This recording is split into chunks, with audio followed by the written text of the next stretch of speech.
What sexual implications? Oh, there were quite a few things like melting.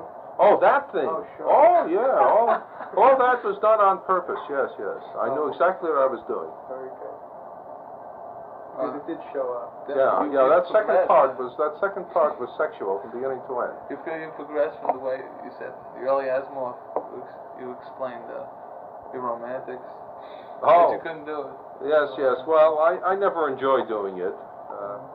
But even in the gods themselves, you'll notice that I carefully made it entirely otherworldly, so as to remove it from too close contact with myself. Did you have much difficulty in writing that second chapter?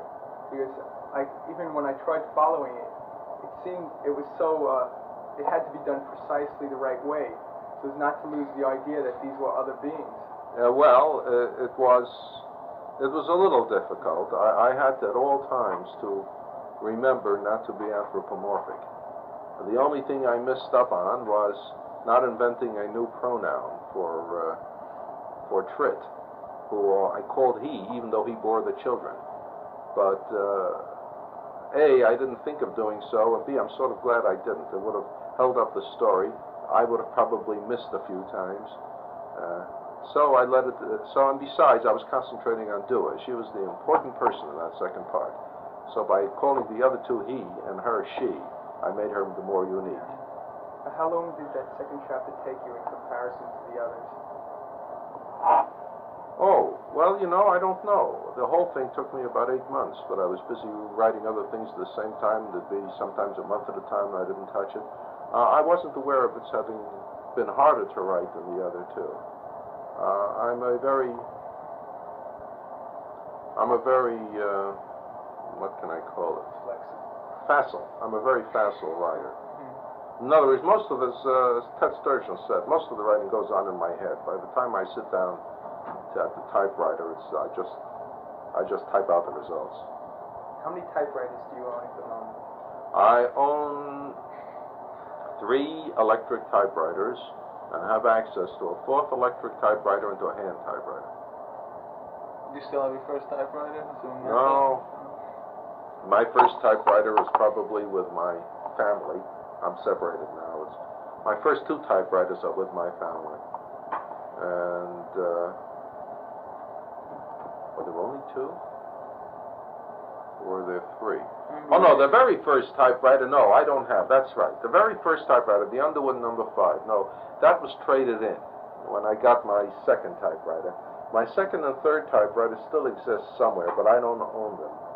Then my very first electric typewriter was traded in, and I have all the others. Can we have one more question, then I can go? Is there some important question you want to ask? Okay, we'll just leave it. One final question is, I guess everybody asks a science fiction writer, I said, what's the best advice you can give to someone that's trying to break in now? Well, the best advice is twofold. First, do a lot of reading in the field so you know exactly what it's about. And 2, you have to sit down and write despite rejections. If you can't surmount adversity, you're no writer, because there are no writers who don't have to write uphill, so to speak. That's part of the game.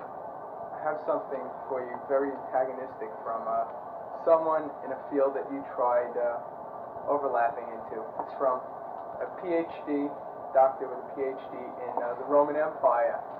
And he asked, considering the fact that your academic field is organic chemistry, why do you think that you are an expert enough in the fields of history and literature to write on Roman history and Shakespeare?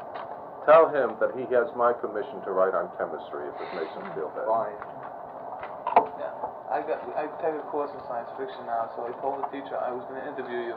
I said, whatever you say, we'll go to Mr. Asimov. So she gets up in front of the class.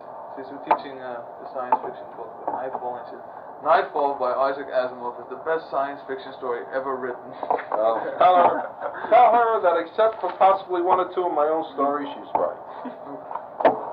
Thank you very much. You're welcome.